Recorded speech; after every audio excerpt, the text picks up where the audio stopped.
I believe that running the Social Security idea right after the '04 elections was a mistake.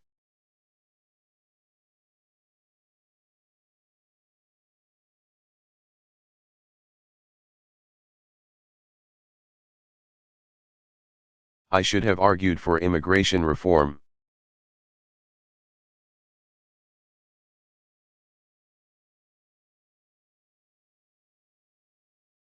And the reason why is that one of the lessons I learned as governor of Texas.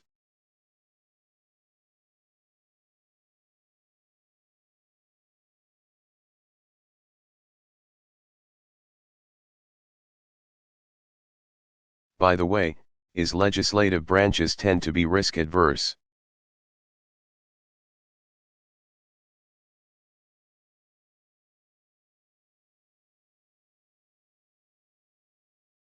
In other words, sometimes legislatures have the tendency to ask.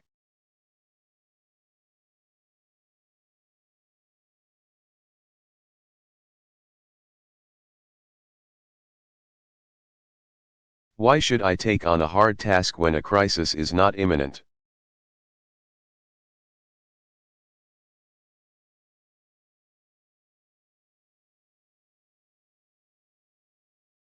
And the crisis was not imminent for Social Security as far as many members of Congress was concerned.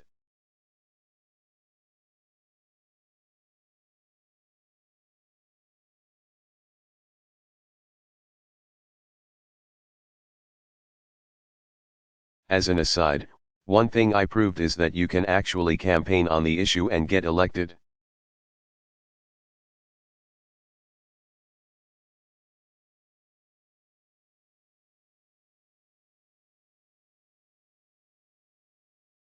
In other words, I don't believe talking about Social Security is the third rail of American politics.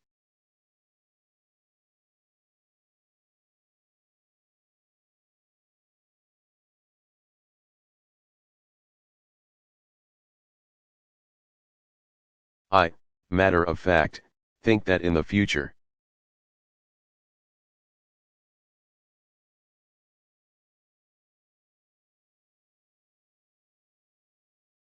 not talking about how you intend to fix Social Security is going to be the third rail of American politics.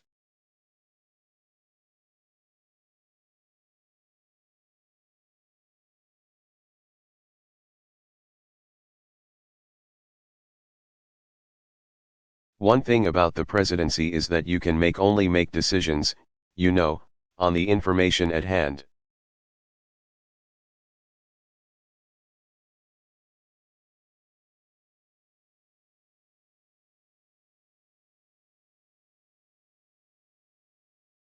You don't get to have information after you've made the decision. That's not the way it works. And you stand by your decisions.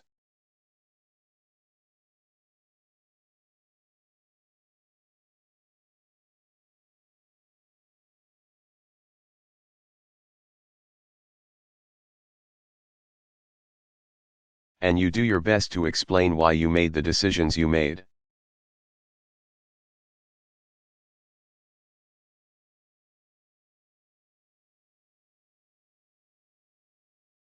There have been disappointments.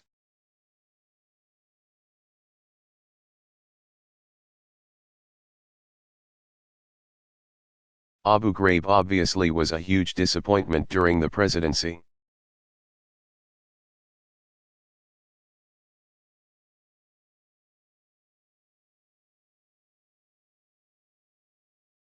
Not having weapons of mass destruction was a significant disappointment.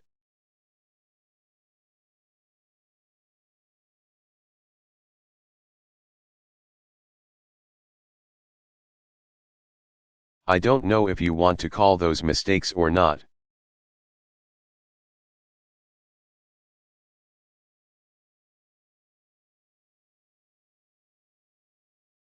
But they were things didn't go according to plan, let's put it that way.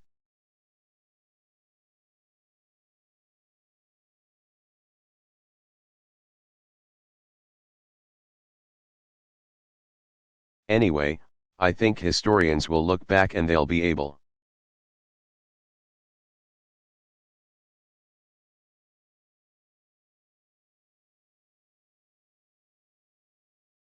To have a better look at mistakes after some time has passed.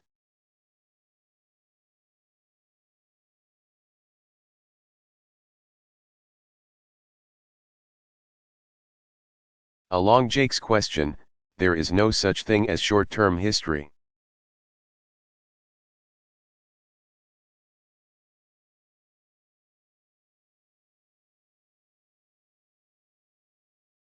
I don't think you can possibly get the full breadth of an administration until time has passed.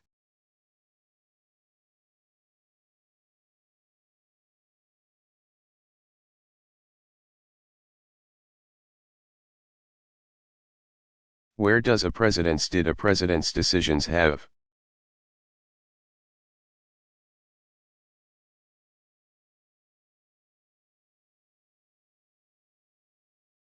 The impact that he thought they would, or he thought they would, over time?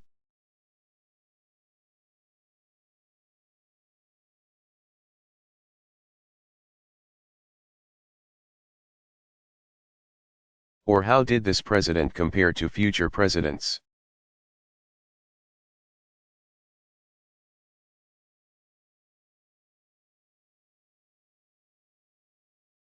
Given a set of circumstances that may be similar or not similar.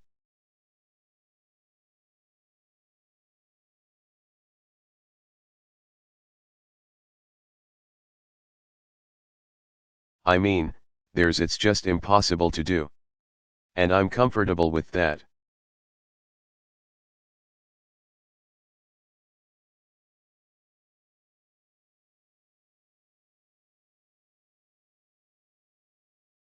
Yes, Mike.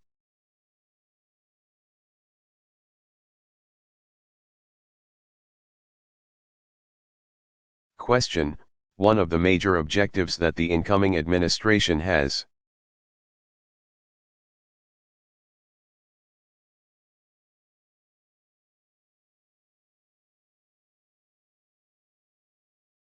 Talked frequently about is restoring America's moral standing in the world.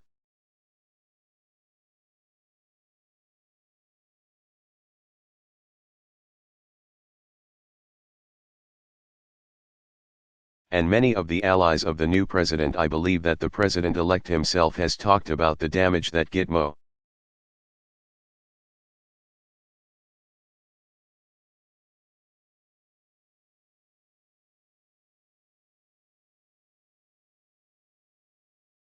That harsh interrogation tactics that they consider torture.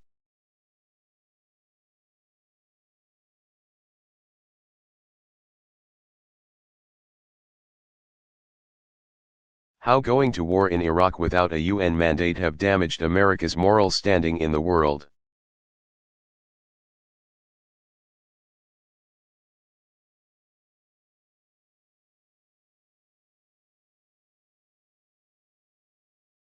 I'm wondering basically what is your reaction to that?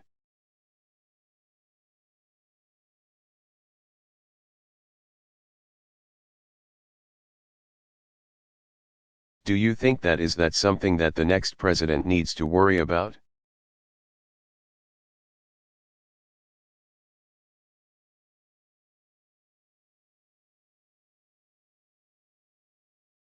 President Bush, I strongly disagree with the assessment that our moral standing has been damaged.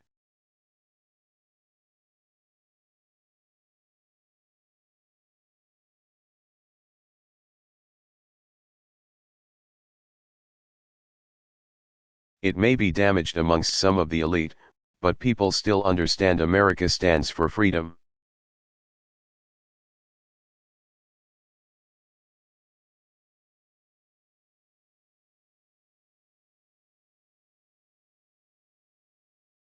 That America is a country that provides such great hope.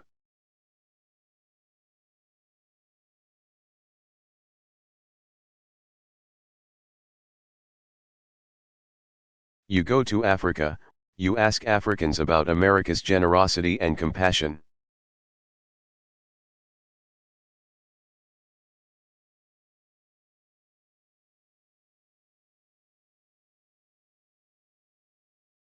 Go to India, and ask about, America's their view of America.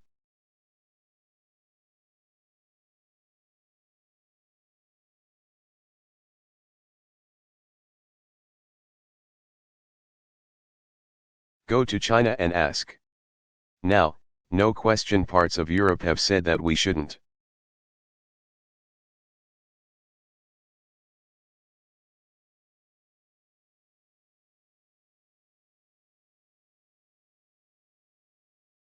Have gone to war in Iraq without a mandate, but those are a few countries.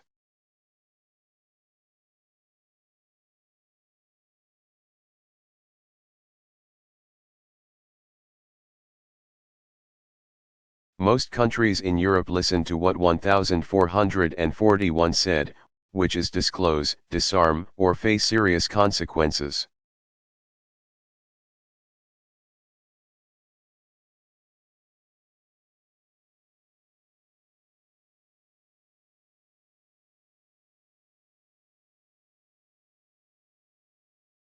Most people take those words seriously.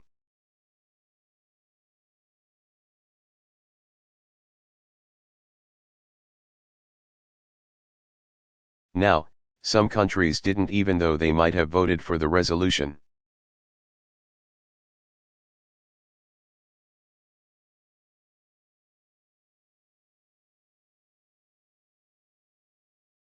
I disagree with this assessment that,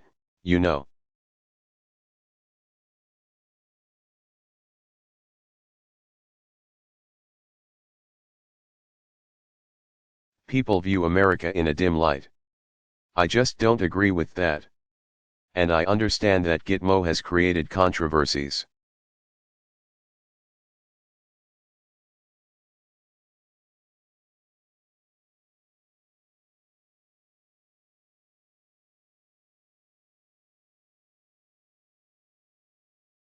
But when it came time for those countries that were criticizing America to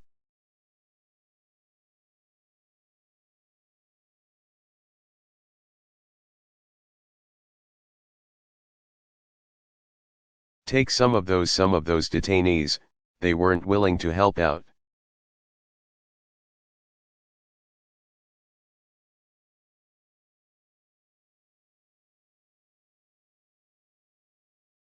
And so, I just disagree with the assessment, Mike.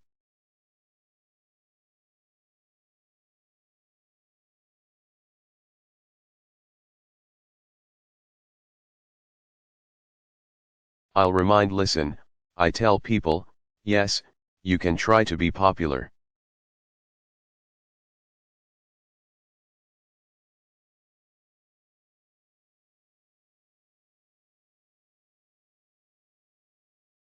In certain quarters in Europe, you can be popular by blaming every Middle Eastern problem on Israel.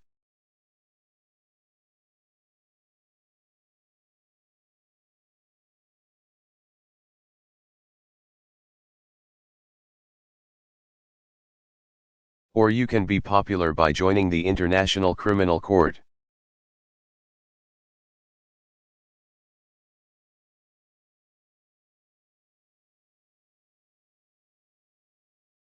I guess I could have been popular by accepting Kyoto, which I felt was a flawed treaty.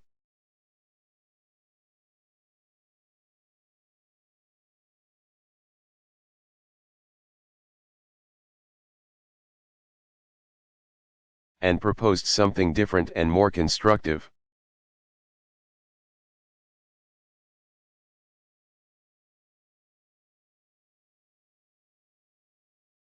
And in terms of the decisions that I had made to protect the homeland, I wouldn't worry about popularity.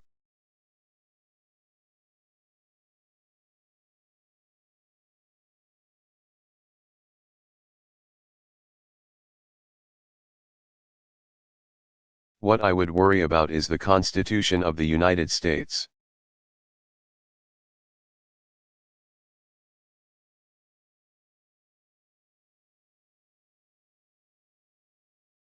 And putting plans in place that makes it easier to find out what the enemy is thinking.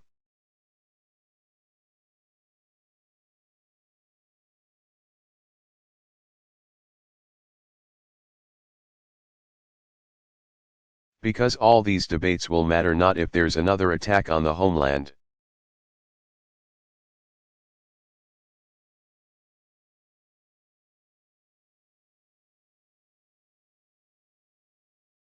The question won't be, were you critical of this plan or not?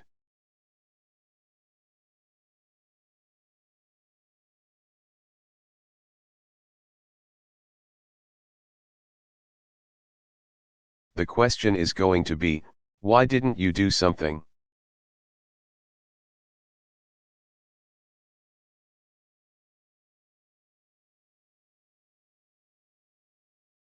Do you remember what it was like right after September the 11th around here?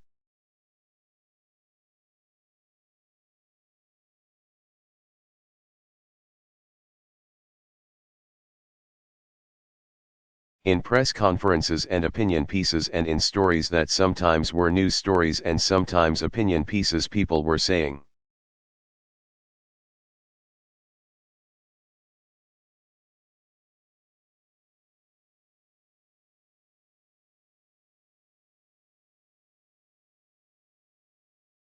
how come they didn't see it? How come they didn't connect the dots?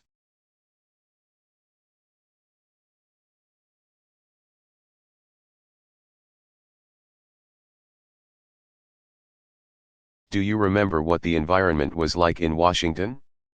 I do. When people were hauled up in front of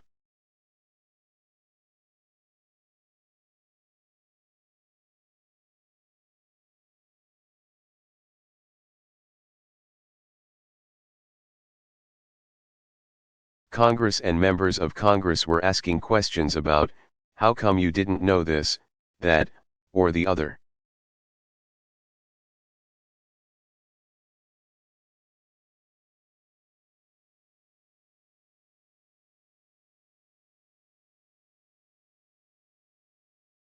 And then we start putting policy in place, legal policy in place to connect the dots.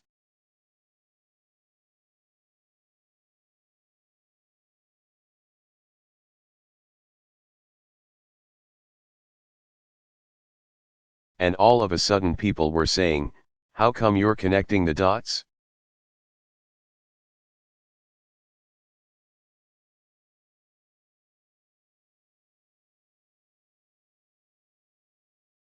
And so, Mike, I've heard all that.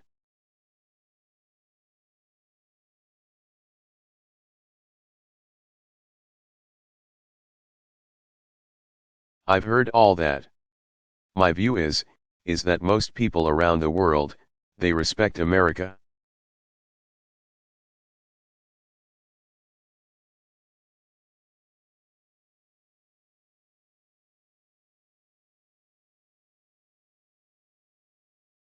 And some of them doesn't like me.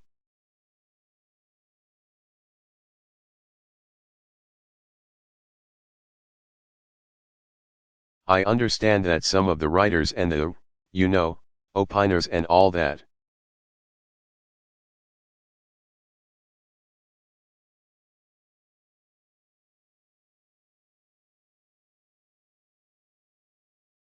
That's fine, that's part of the deal.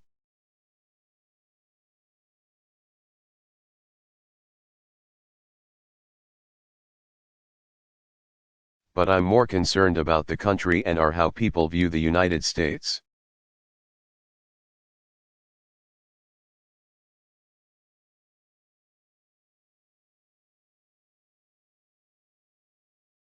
They view us as strong, compassionate people who care deeply about the universality of freedom.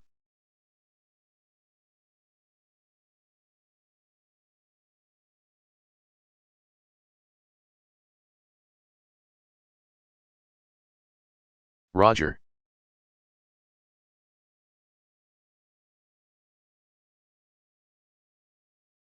Question, thank you.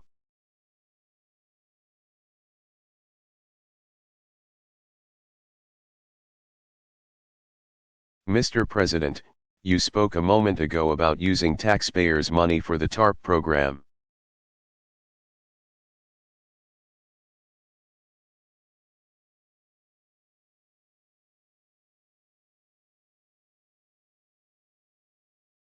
President Bush: Yes, I did.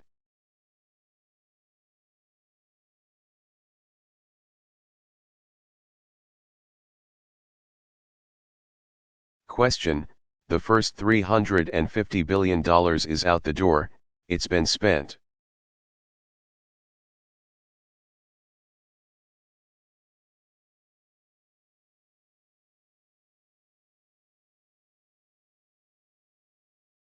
Are you satisfied that it's been spent wisely?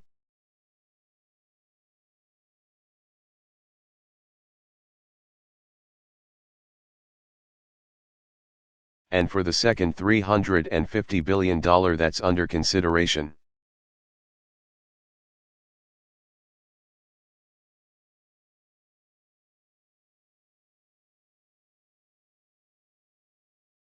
Do you think are you supportive of Congress putting some restrictions on it?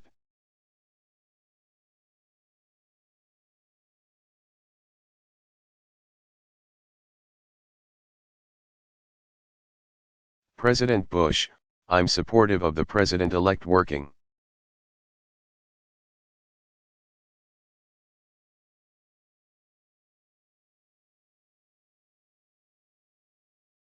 Out a plan with Congress that best suits him and Congress.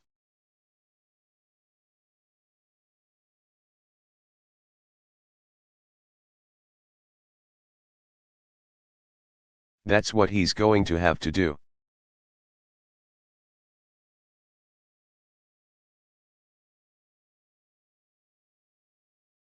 He's going to have to go up there and he's going to have to make his case as to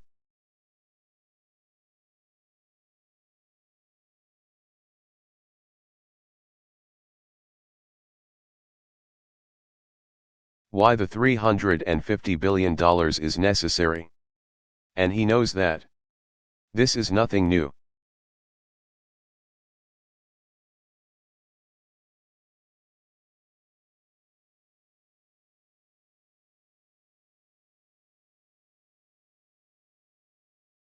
And in terms of the first $350 billion, I am pleased with this aspect of the expenditure.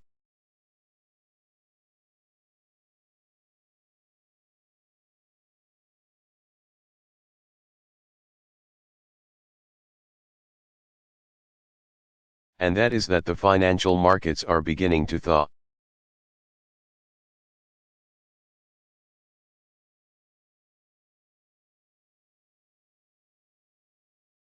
In the fall, I was concerned that the credit freeze would cause us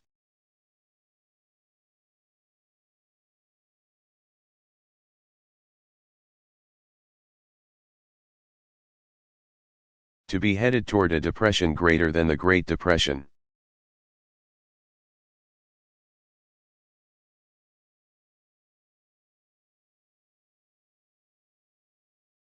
That's what I was told, if we didn't move.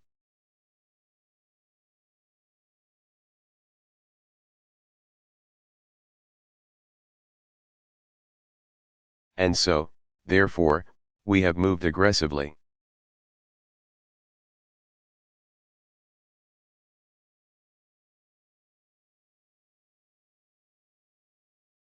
And by the way, it just wasn't with the TARP.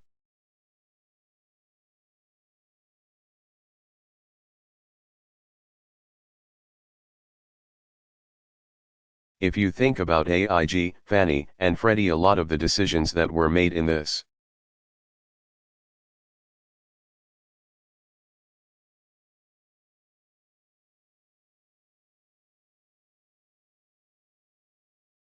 administration are very aggressive decisions, all aiming at preventing the financial system from cratering.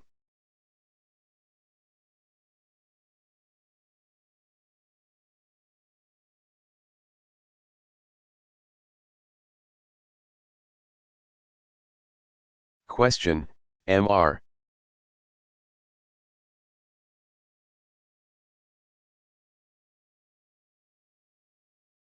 President, you spoke of the moment that the responsibility of the office would hit Barack Obama.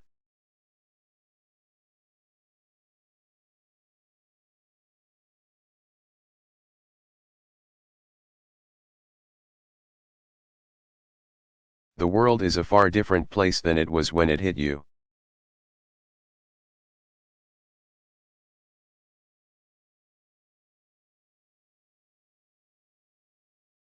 When do you think he's going to feel the full impact?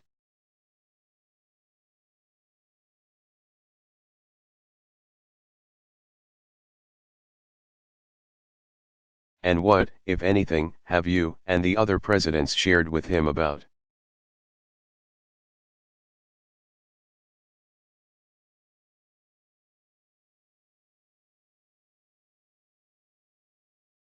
the effects of the sometimes isolation, the so-called bubble of the office?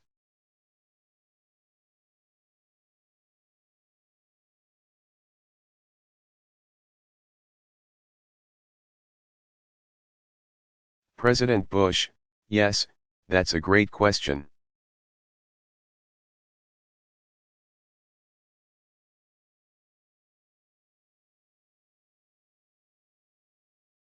He will feel the effects the minute he walks in the Oval Office. At least.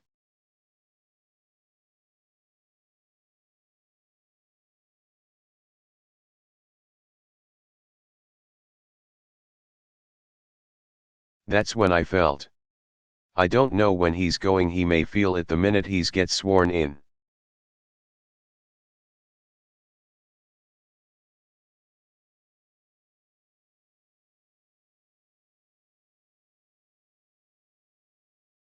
And the minute I got sworn in, I started thinking about the speech.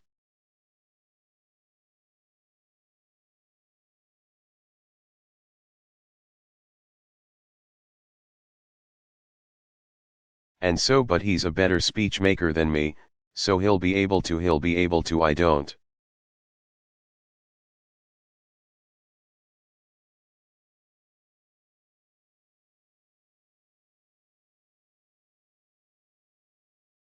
Know how he's going to feel.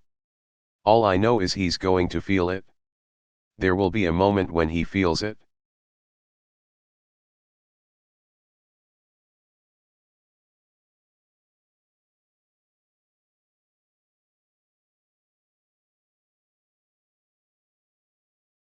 I have never felt isolated and I don't think he will.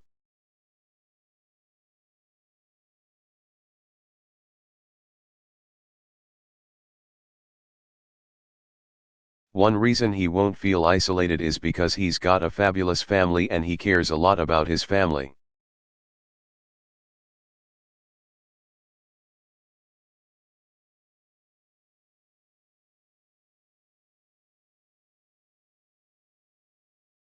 That's evident from my discussions with him.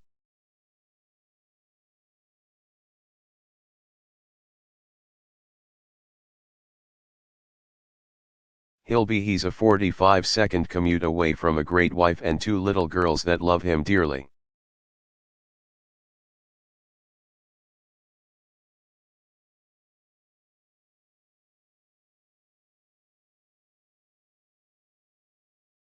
I believe the phrase burdens of the office is overstated.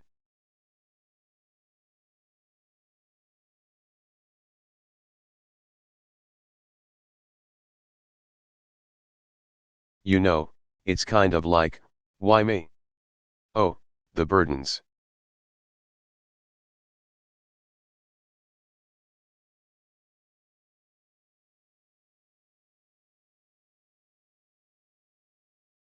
You know.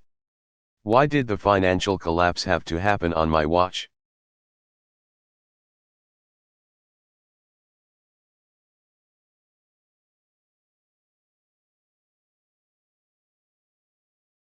It's pathetic, isn't it? Self-pity.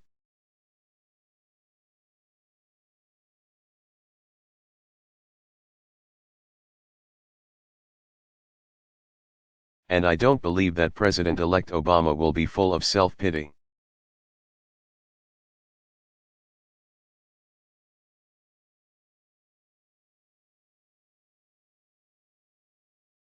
He will find, you're the people that don't like you, the critics, they're pretty predictable.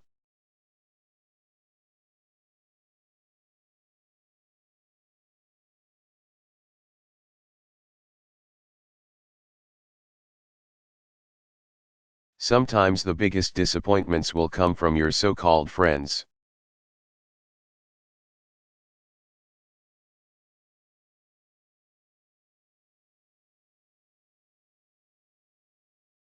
And there will be disappointments, I promise you. He'll be disappointed. On the other hand,